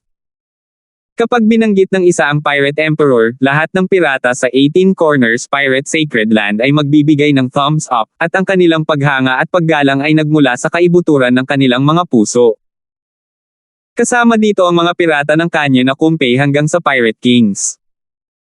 Ang unang Pirate Emperor ay maaaring ituring na isang tunay na alamat. Ang Pirate Emperor ay hindi lamang isang peak stage na Void God Realm Emperor, isa rin siyang Mechanisms Grandmaster, isang Array Grandmaster, at isang taong dalubhasa sa Spatial Secret Techniques. Isa siyang mahusay na all-rounder. Isang pambihirang tanda ng paghanga ang lumitaw sa mukha ng Cold Moon King. Sa panahong iyon, ang lakas ng Pirate Emperor ay pinakamataas, at siya ay lubhang kaakit-akit. Tila, maraming mga batang mises ng Floating Dream Sacred Land super families ang nalinlang o ginayuma niya. Kailangang malaman ng isa na ang lakas ng mga super family na ito ay malapit sa isang 3-star superpower, at sa nakaraan, mayroon silang Mystic Light Realm Sacred Lords. Sa simula, ang Pirate Emperor ay hindi isang pirata, siya ay isang mechanisms master. Sa partikular, siya ay isang Tomb Raider. May isip ni Francis na napakadali ng isang mechanism master na maging isang Tomb Raider. Napakaswerte ng Pirate Emperor at natuklasan niya ang maraming sinaunang guho. Pagkaraan ng 12-dosenang taon, ang kanyang karunungan sa mga mekanismo ay umabot na sa antas ng Grandmaster, at nagsimula na rin siyang magpakadalubhasa sa mga spatial na sekretong pamamaraan, na natuklasan ang ilang nakalimutang larangan. Tila, nagawa pa ng Pirate Emperor na hamukay ng isang kaharian na naiwan ng Heaven's Legacy Race, isang lahi na nireranggo sa nangungunang tatlong ng 10,000 ancient races. Kung ang sinaunang lahi ay sinasabing may pinaka-perpektong bloodline at walang kapantay na lakas, kung gayon ang Heaven's Legacy Race ang may pinakamataas na halaga ng katalinuhan. Nang marinig hanggang dito, nanginag ang puso ni Francis. Matapos maging mahusay bilang isang Tomb Raider, ang lakas ng Pirate Emperor ay tumaas ng mabilis, at siya ay naging isang makapangyarihang all-rounder. Sa kanyang pagtaas ng lakas, kinuha niya ang trabaho ng isang pirata at kalaunan ay naging Pirate Emperor. Noong panahon na iyon, ang Pirate Emperor ay Diyos. Sinira pa niya ang ilang 2-star na sekta, kabilang ang isang Peak 2-star sect. Itinulak ng kahangahangang Pirate Emperor ang mga pirata ng walang limitasyong karagatan sa isang maluwalhating panahon. Ang kayamanan na naipon niya ay 12-dosenang beses kung hindi hihigit sa 100 beses mas mayaman kaysa sa mga normal na emperador. Ang ilang mga pirata sa bulwagan ay nagsimulang magtalakayan sa mga tonong nasa sabik. Lahat sila ay nagmamalasakit sa mga kayamanan ng Pirate Emperor. May mga nagsabi pa na ang yaman ng Pirate Emperor ay maihahambing sa 3-star na superpower ng Floating Dream Sacred Land. Ngunit lahat ng iyon ay nakatago sa kasaysayan. Nang lumitaw ang pakikipaglaban para sa Pirate Emperor na nangyari tuwing 300 taon ay nabuksan ang Pirate Emperor Sacred Land. Kung ang Pirate Emperor ay napakalakas at hindi matatalo, paano siya namatay? Isang biglaang boses ang pumutol sa nag-aapoy na mainit na pagnanasa ng mga pirata. Ang boses na ito ay nagmula kay Francis, at ang bulwagan ay naging patay-tahimik. Namatay ang Pirate Emperor sa isang Mystic Light Realm Sacred Lord mula sa Floating Dream Sacred Land. Bumagsak ang emosyon ng mga pirata. Mystic Light Realm Sacred Lord, ito ay isang antas na nalampasan ng mga Emperor, at ito ay isang hakbang lamang ang layo mula sa Heavenly Divine Realm. Isang pambihirang liwanag ang sumilay sa mga mata ng batang demigod. May kaunting impresyon pa rin siya rito. Kilala pa niya ang Mystic Light Realm Sacred Lord, at alam niya ang tungkol sa mga milagro ng Pirate Emperor, ngunit ang Demigod Kane ay mas malakas kaysa sa mga normal na Sacred Lords dahil kalahating hakbang na siya sa Heavenly Divine Realm. Ang Pirate Emperor ay kritikal na nasugatan ng Mystic Light Realm Sacred Lord, ngunit nagawa niyang makatakas sa pamamagitan ng paggamit ng isang lihim na item mula sa Heaven's Legacy Inheritance, pagkatapos ay lumikha siya ng sarili niyang mana bago siya namatay, bulong ng Cold Moon King. Nang marinig niya iyon, hindi napigilan ni Francis na mapabuntong hininga. Ang lakas ng isang Mystic Light Realm Sacred Lord ay napakahusay.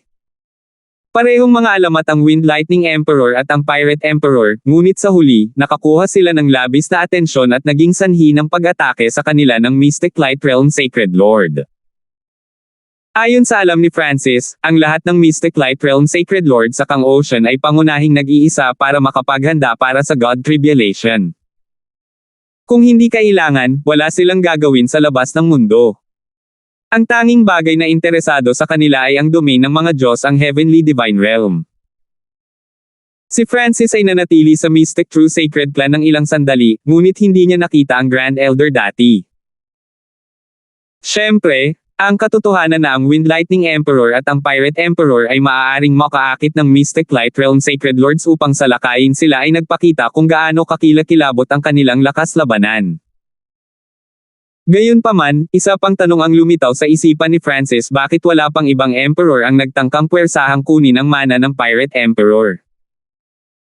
Maaaring masyadong hinamak ng Mystic Light Realm Sacred Lords ang paggawa nito, ngunit dapat maging interesado ang ilang two-star sects at Emperor.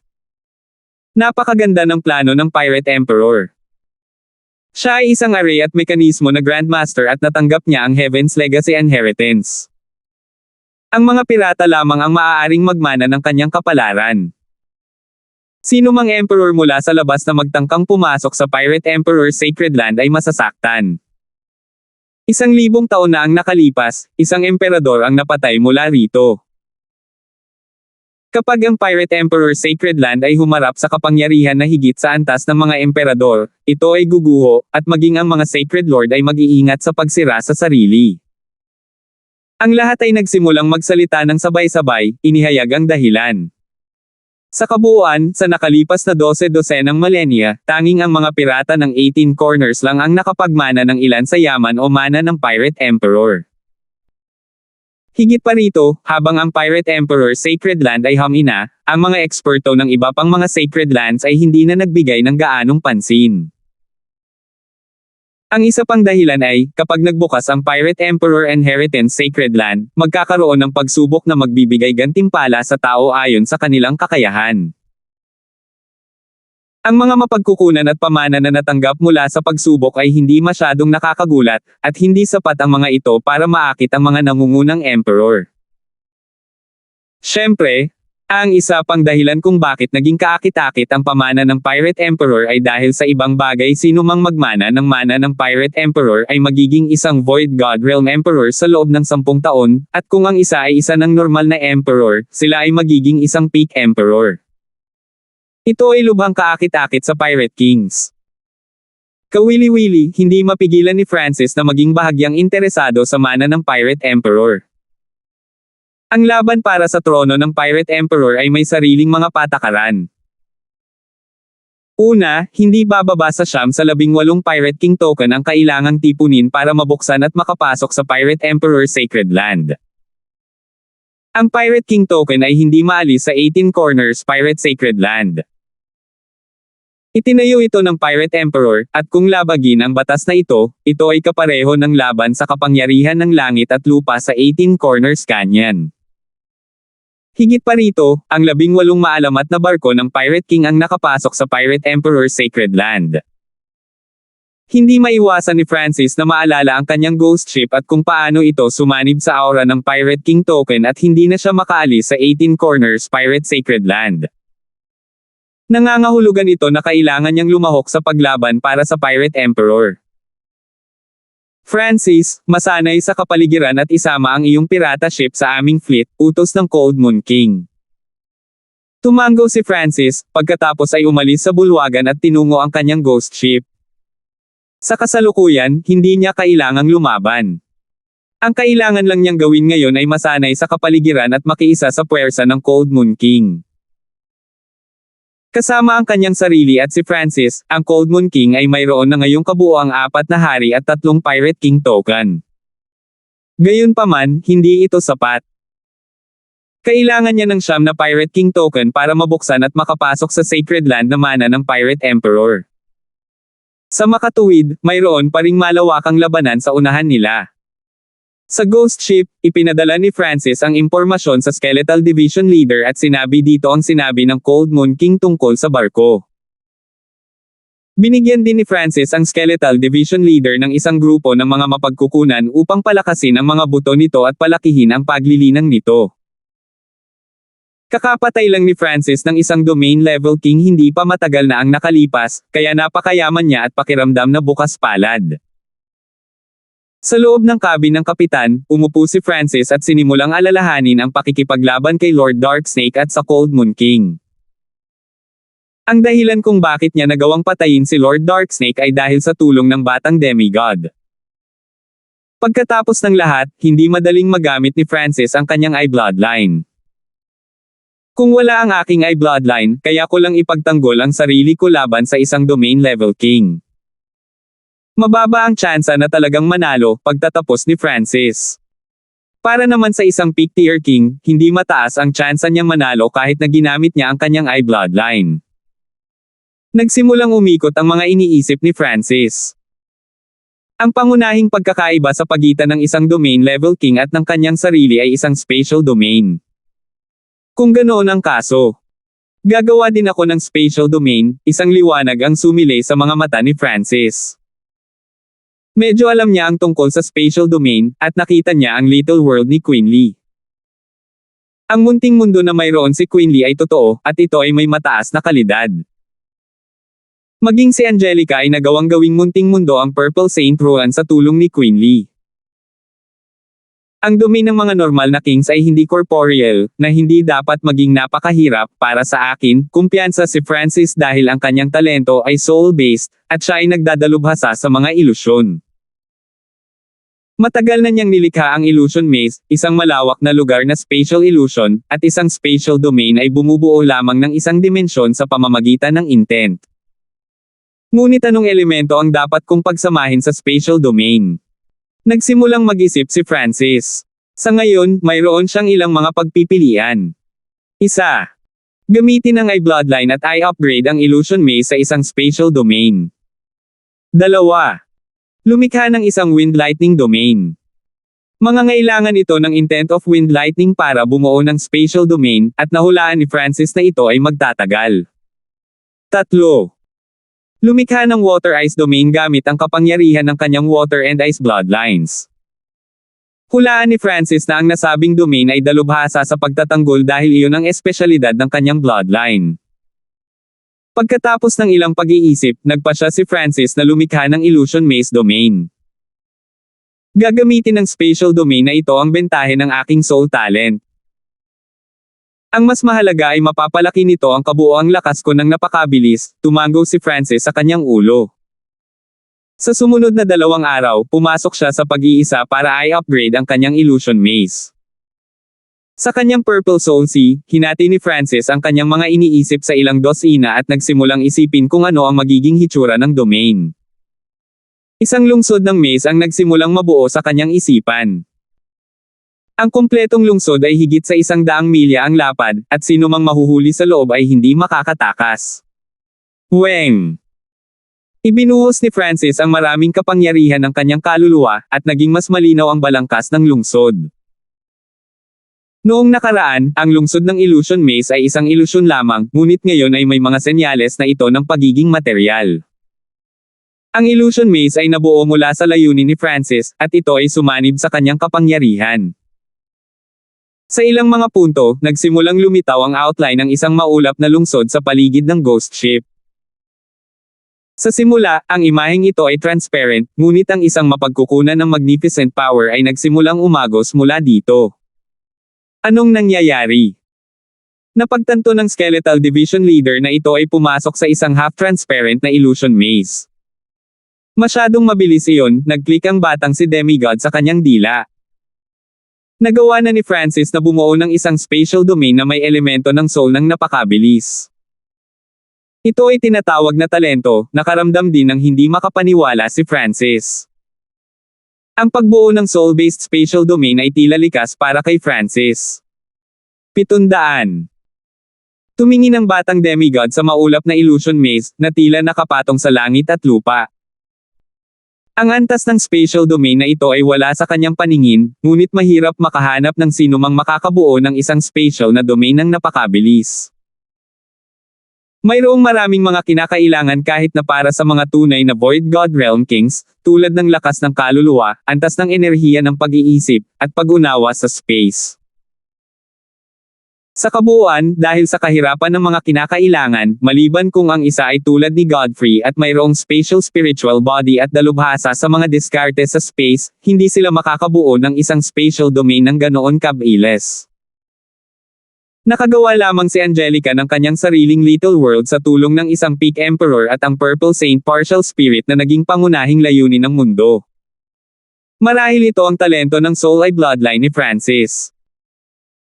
Ang kanyang lakas kaluluwa at pangunawa sa kalawakan ay parehong nakamit ang mga kinakailangan, ang bulong ng batang si demigod sa kanyang puso. Kahit siya ay hindi makabuo ng isang spatial domain sa ngayon dahil hindi pa rin niya natutugunan ang mga kinakailangan, ngunit kung makukuha niya ang demigod intent. Sa susunod na 2 araw, nagsimulang maging mas malinaw ang outline ng illusion maze, at ang spatial domain ni Francis ay bumalot lamang sa ghost ship. Hindi matukoy ng skeletal division leader kung ano ang totoo at kung ano ang peke. Tanging ang batang demigod lang ang nakakita na ang illusion maze na ito ay isang anino imahe na umiral sa pagitan ng realidad at transparency. Sure! Sa isang pag-iisip, inalis ni Francis ang maliit na illusion maze domain. Kapag ginamit ko ang illusion maze domain ko, mawawala ang isipan ng sinumang kaaway na lalapit sa akin, at ang bawat suntok at sipa ko sa domain na ito ay bubuo ng ilusyonaryong kapangyarihan ng soul daw na magpapapahina sa lakas ng labanan ng kalaban. Kumislap ang mga mata ni Francis habang sinusuri niya ang kapangyarihan ng illusion maze domain. Ang soul daw domains ay napakabihirang. Hindi maraming hari ang makabuo ng isa. Sa illusion maze domain na ito, nagkaroon si Francis ng kakayahang hamanin ang ilang hari ng sabay-sabay. Kung ang lakas ng mga kaluluwa ng mga kalaban ay mas mahina o sa parehong antas tulad ng sa kanya, sila ay maaapektuhan ng illusion maze domain, at pagdaragdag sa kanyang maliksi na wings of wind and lightning, maaari siyang makipag-spar sa ilang mga normal na hari ng sabay-sabay. Sa kanyang soul sea, ipinagpatuloy ni Francis ang pagperpekto sa kanyang illusion maze domain.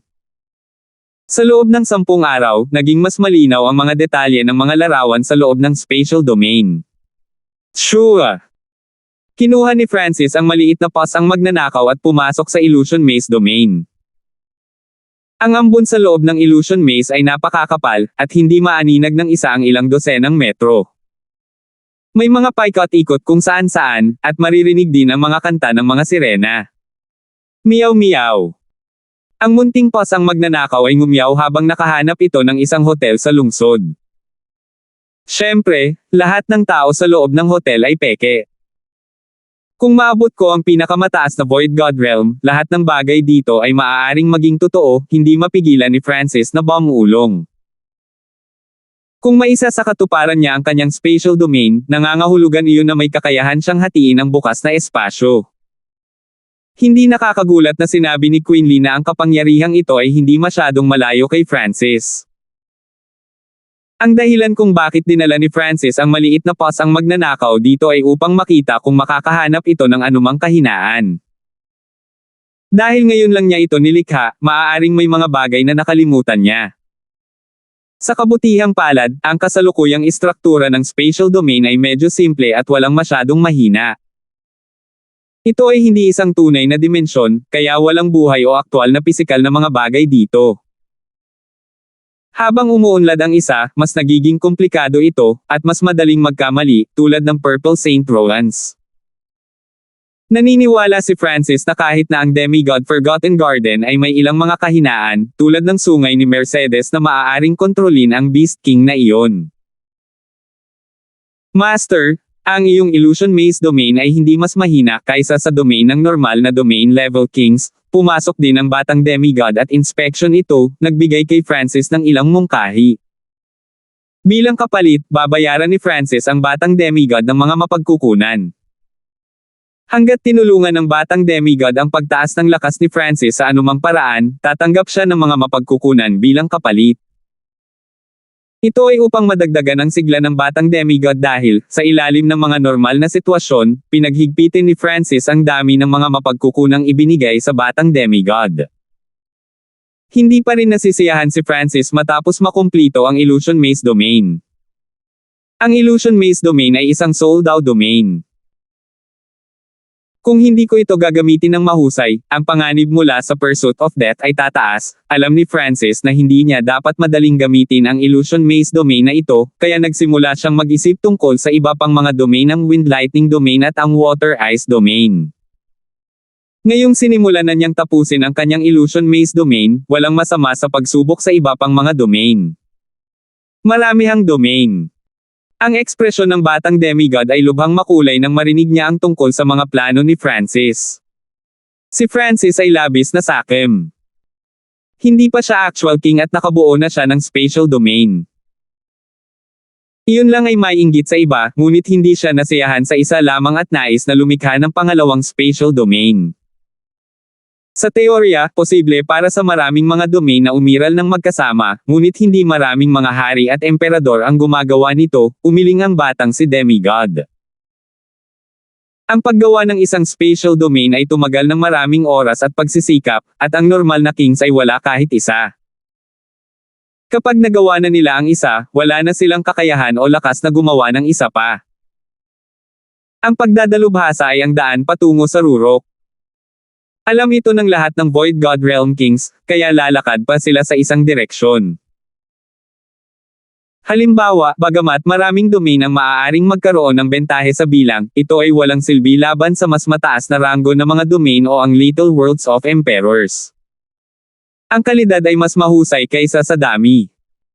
So ibig sabihin, makakagawa ako ng double domain.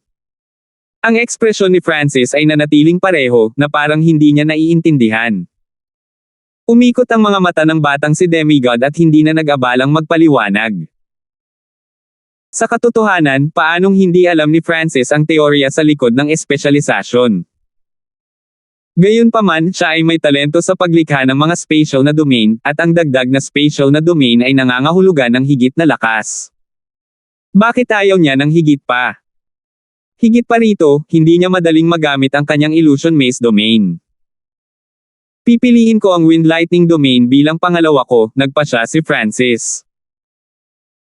Maaaring linlangin ng illusion maze domain ang kalaban at pahinain sila, ngunit hindi nito mapataas ang aktual na lakas ng opens iba ni Francis. Ang wind lightning domain ay magiging iba. Ito ay direktang magpapalakas ng lakas ni Francis. Higit pa rito, si Francis ay may nakakatakot na pag-iisip, na gawin ang kapangyarihan ng God Tribulation Lightning bilang sentro ng spatial domain. Ang God Tribulation Lightning ay naglalaman ng isang immortal at walang kamatayang layunin. Kung gagawin itong core ng spatial domain, gagawin itong mas malakas at mas matatag kaysa sa iba. Sa mga sumunod na araw, sa ilalim ng kakaibang tingin ng batang demigod, sinimulan ni Francis na likhain ang wind lightning domain, ngunit ito ay mas mahirap kaysa dati.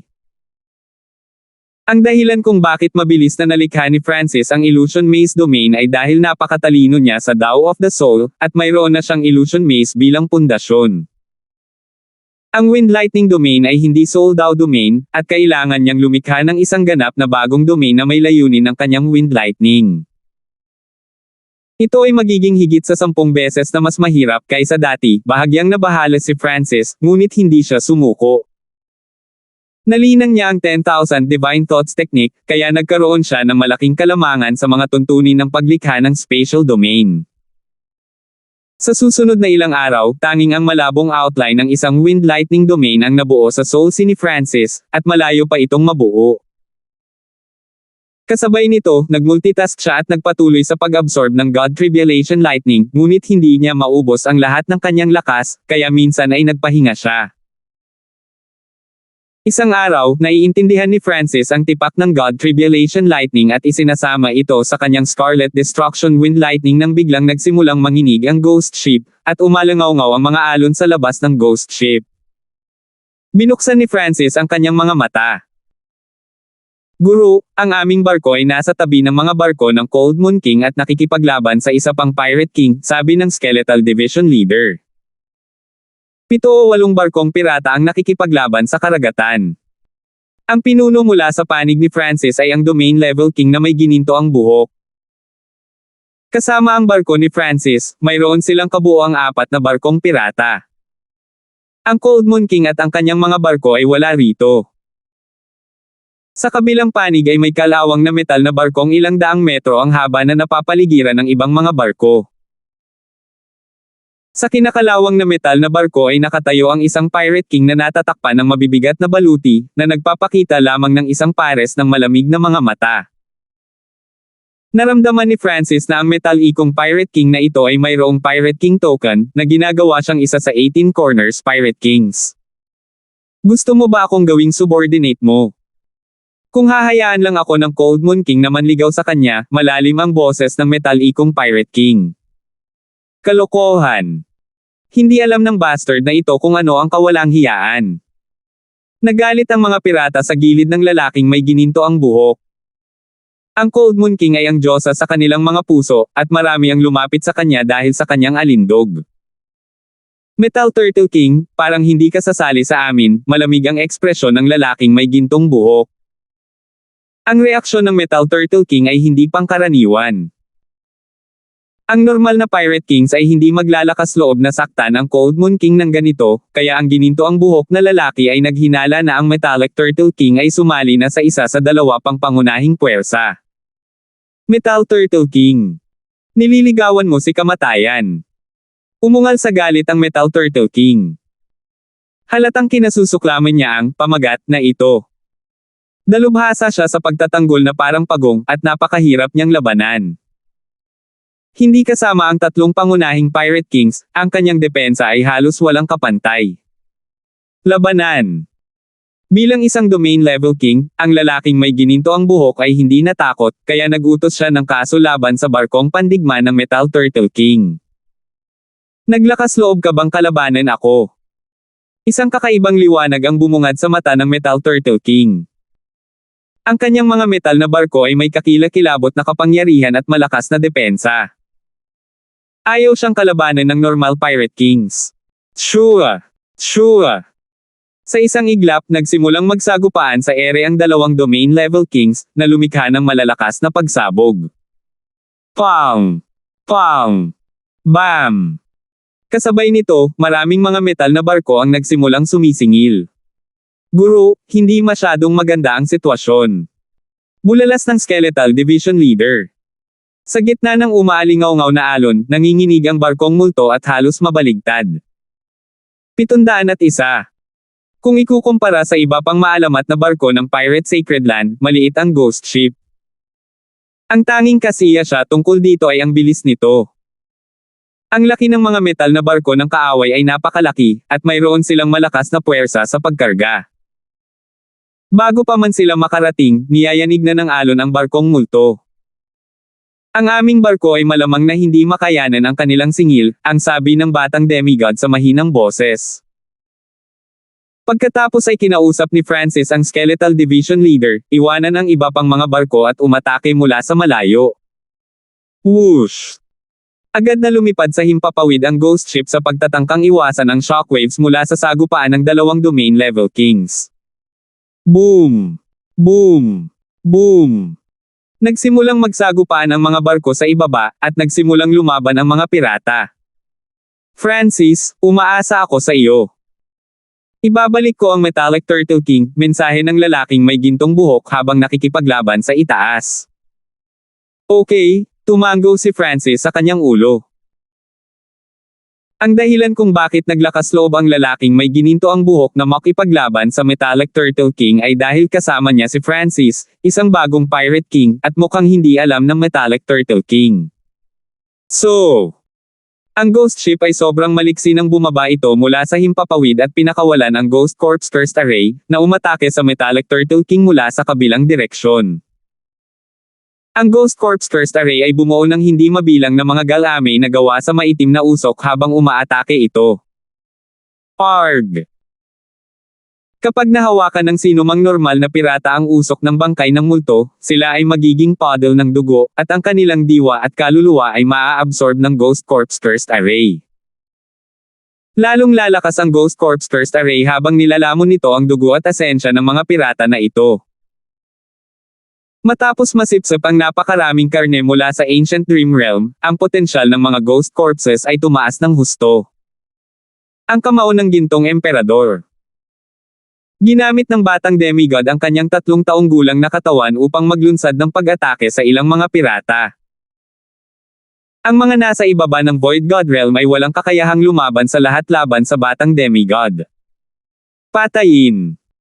Ang Skeletal Division Leader ay parang mga ani ng dugo at laman. Walang nakapigil dito. Kahit na ang Ghost Ship ay hindi masyadong malaki, ito ay lubhang maliksi, at lahat ng mga pirata ay natakot. Dalawang half-step na kings ang nanguna sa isang grupo ng mga eksperto at sinubukang sumakay sa ghost ship upang patayin ang array handler, ngunit wala sa kanila ang nakaligtas. Sa halip, naging pagkain sila ng Ghost Corp's cursed array. Dahil sa sitwasyon sa ibaba, nagbago ang ekspresyon ng Metallic Turtle King, at nagsalubong ang kanyang mga kilay. Narinig niya na may bagong Pirate King na sumali sa Cold Moon King, ngunit ang kanyang divine sense ay walang nakitang ibang Void God Realm King sa mga barko ng mga kaaway. Kidlat ng Wings Wind Flash. Isang sinag ng liwanag ang bumungad sa kalangitan. Napakabilis. Nagbago ang ekspresyon ng Metallic Turtle King. Sa isang kisap mata, dumating na ang may-ari ng mga pakpak. Scarlet Destruction Whirlwind. Nagpatawag si Francis ng Scarlet Destruction Whirlwind habang umaakyat siya sa spatial domain ng Metallic Turtle King, na isang metallic zone ng kadiliman. Ding! Ding! Pang! Pang! Ang lahat ng mga pag-atake na pumasok sa spatial domain ng Metallic Turtle King ay tila napigilan ng isang higanting metal na pader. Boom! Sa ilalim ng nagninangas na ipoypo, ang figure ng Metallic Turtle King ay napilitang pabolaikan ng 12-dosenang metro habang lumilipad ang mga spark mula sa kanyang armor. Anong malakas na depensa? Gaya ng inaasahan sa isang taong pinangalan ng Metallic Turtle King, hindi mapigilan ni Francis na matigilan. Ang Scarlet Destruction Whirlwind na nilikha niya ay nagawang masaktan ng husto ang mga normal na hari, ngunit wala itong nagawa sa Metallic Turtle King. Golden Ring Domain. Hindi mabilang na mga gintong singsing ang nagsimulang lumitaw sa paligid ng lalaking may gininto ang buhok at bumuo ng isang spatial domain. Ang mga gintong singsing na ito ay lubhang kapansin-pansin habang sila ay patuloy na umiikot, na lumilikha ng mga kislap na lumilipad kung saan-saan habang sila ay nagsasalpukan laban sa sakop ng Metallic Turtle King. Hayaan akong subukan ang aking Illusion Maze Domain, naisip ni Francis. Napakalakas ng depensa ng Metallic Turtle King, kaya maaari siyang kumilos bilang whetstone para kay Francis. Weng! Biglang gumalaw ang King Intent ni Francis, at tila sumanib sa kalangitan ang isang mapangarapan at maulap na ilusyonaryong lungsod. Dahil ito ay isang sold-out domain, ang domain ng iba pang dalawang hari ay hindi talaga nakaapekto sa Illusion Maze Domain ni Francis. Nayanig ang puso ng Metallic Turtle King, at naramdaman niyang para siyang nasa isang maze na puno ng ambon. Hindi niya nakita ang mga pag-atake ng lalaking may gininto ang buhok o ni Francis hinarang ng Illusion Maze Domain ang kanyang sentido. Ito ay isang pambihirang sold-out domain, bahagyang nagulat ang lalaking may gininto ang buhok, ngunit hindi siya nagpahuli sa kanyang mga pag-atake. Paghigpitin. Ang spatial domain ng lalaking may gininto ang buhok ay naglabas ng mga nakasisilaw na gintong singsing kasama ng mga arko ng kidlat na nakakulong sa Metallic Turtle King. Sa ilalim ng mga normal na sitwasyon kung saan ang dalawang spatial domain ay nag-aaway sa isa't isa, mahirap para sa kanya na matrap ang Metallic Turtle King, ngunit ngayon ay magagawa nito sa tulong ni Francis. Sure! Mabilis na inalis ni Francis ang Illusion Maze Domain at pinalamutian ang isang Scarlet Destruction Blade sa kanyang kamay, na naglabas ng nakakapasong aura habang ito ay lumalas patungo sa ulo ng Metallic Turtle King. Boom! Sumigaw ang Metallic Turtle King habang may natitira sa kanyang helmet, at ang nasusunog na epekto ng Scarlet Destruction Wind Lightning ay nagsimulang bumagsak sa kanyang katawan.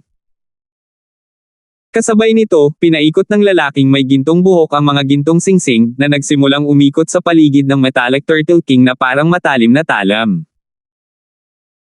Ang Metallic Turtle King ay agad na nilagay sa defensive, at ginamit lamang ni Francis ang kanyang domain para sa isang hininga o dalawa bago ito iniwan.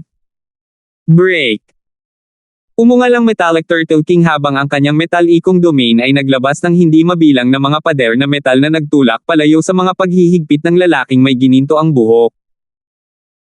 Ang Wings of Wind and Lightning ni Francis ay pumutok habang umiiwas siya sa counter-attack ng spatial domain.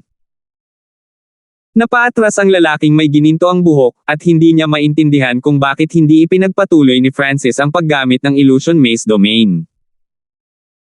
Tahimik na nakabuo si Francis ng isa pang Scarlet Destruction Whirlwind, ngunit sa pagkakataong ito, mayroong isang tipak ng hindi namamatay at walang kamatayang God Tribulation Lightning sa gitna. Go! Pinasok ng Whirlwind ang mga depekto ng Metallic Turtle King pagkatapos niyang gamitin ang kanyang spatial domain, at diretso itong pumasok. Bumantong hininga ang Metallic Turtle King matapos makatakas sa mga paghihigpit, at hindi niya inilagay ang Scarlet Destruction Whirlwind sa kanyang mga mata. Bam! Ang Scarlet Destruction Whirlwind ay may ibang aura kaysa dati. Anong? Nagsimulang mabasag ang metallic domain ng Metallic Turtle King, at ang aura ng destruction ay bumagsak sa kanyang katawan. Sa sandaling ito, ang mukha ng Metallic Turtle King ay kasing puti ng papel, at ang kanyang mga mata ay tumingin kay Francis na hindi makapaniwala. Tumagas ang dugo sa kanyang bibig, at ang lalaking gininto ang buhok ay tumigil din. Ang pag-atake ni Francis ngayon ay kritikal na nasugatan ang Metallic Turtle King sa pamamagitan ng pagpasok sa kanyang kapintasan. Ang depensa ng Metallic Turtle King ay kabilang sa tuktok ng 18 Corners Pirate Kings, at kahit na ang isang domain level king na nagtatrabaho kasama ng tatlong normal na hari ay hindi siya maaaring masaktan ng husto. Hindi alam ng lalaking may gininto ang buhok na ang aktwal na dahilan kung bakit maaaring masaktan ng husto ni Francis ang Metallic Turtle King sa isang suntok ay hindi dahil ang pag-atake ay pumasok sa kanyang kapintasan, ngunit dahil sa God Tribulation Lightning. Ang isang maliit na bahagi lamang nito ay nagpapataas ng kapangyarihan ni Francis sa isang ganap na bagong antas. Hindi masama, tumango si Francis sa kanyang ulo. Sinubukan niya ang Illusion Maze Domain at ang kapangyarihan ng God Tribulation Lightning laban sa Metallic Turtle King. Kung ipinagpatuloy niya ang paggamit ng Illusion Maze Domain ng mas matagal, malamang na namatay na ang Metallic Turtle King, at ang kapangyarihan ng God Tribulation Lightning ay mas nakakagulat. Kung hindi dahil sa katotohanan na ang Metallic Turtle King ay dalubhasa sa depensa, ngayon lang siya namatay. ZZ? Metallic Turtle King? Ang isang araw na tulad nito ay maaaring mangyari kahit sa iyo. Hindi ito masyadong inisip ng lalaking may gininto ang buhok. Ginamit niya ang kanyang spatial domain para patuloy na atakehin ang Metallic Turtle King. Ginamit din ni Francis ang kanyang Wings of Wind and Lightning at nagpakawala ng mga pag-atake patungo sa Metallic Turtle King. Nagutos ang Metallic Turtle King na umatras. Sa kanyang pag-atres, ang Metallic Turtle King ay labis na nag-iingat sa mga pag-atake ni Francis at nakatutok sa pagtatanggol laban sa kanya.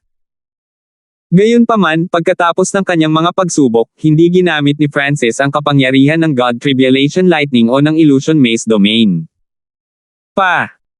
Ginamit ni Francis ang Wings of Wind at Lightning para habulin ng malapitan ang Metallic Turtle King. Scarlet Destruction Wind Lightning. Nagpadala si Francis ng kamao na bumuo ng isang layer ng hangin at kidlat sa hangin. Umugong ang kidlat at umihip ang hangin. Ano? Siya ang gumawa ng outline ng pangalawang domain. Parehong nabigla ang lalaking may gintong buhok at ang Metallic Turtle King. Si Francis ay mayroon ng perpektong Dao Soul Domain, at ngayon ang kanyang mga pag-atake ay naglalaman ng outline ng isang Wind Lightning Domain. Ang Wind Lightning Domain ay isa lamang malabong domain na maaari lamang magpataas ng aking lakas sa pakikipaglaban ng 10%, bulong ni Francis sa kanyang puso.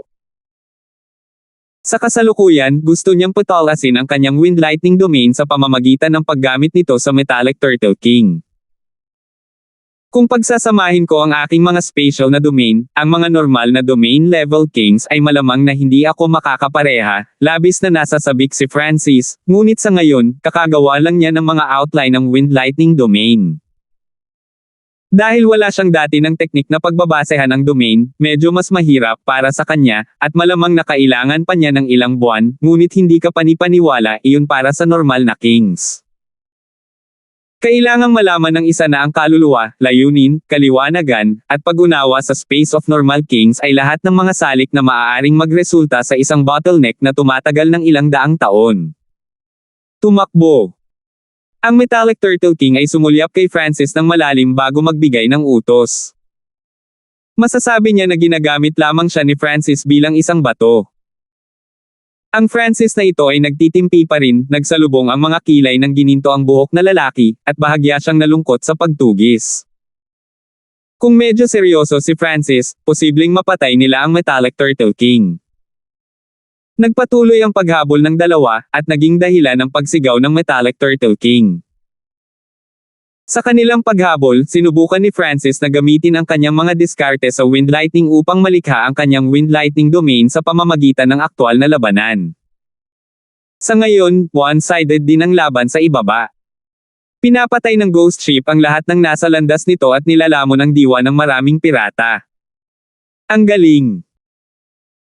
Ang ilan sa mga Ghost Corpses ay umabot na sa Middle Stage Small Origin Core Realm, nasa sabik ang Skeletal Division Leader habang pinapanood nito ang paglaki ng mga Ghost Corpses. Napagpasyahan na ang labanan, at nakuha ng batang demigod ang ilan sa kanyang kapangyarihan sa linya ng dugo. Habang hinahabol ng lalaking may gininto ang buhok at ni Francis ang Metallic Turtle King. Mga sir, hindi maganda ang sitwasyon. Nakilala ng Cold Moon King ang Dark Dragon King at tinambangan. Isang berdeng ilaw ang mabilis na lumipad. Madilim na hari ng dragon. Nagbago ang ekspresyon ng lalaking may gininto ang buhok, at hindi na siya nag-abalang habulin pa ang Metallic Turtle King. Malubhang nasugatan ang Metallic Turtle King, at hindi na niya mababawi ang kanyang buong lakas sa pakikipaglaban sa loob ng maikling panahon, kaya hindi na siya nagbanta. Bahagyang nagsisisi si Francis nang tumakas ang Metallic Turtle King.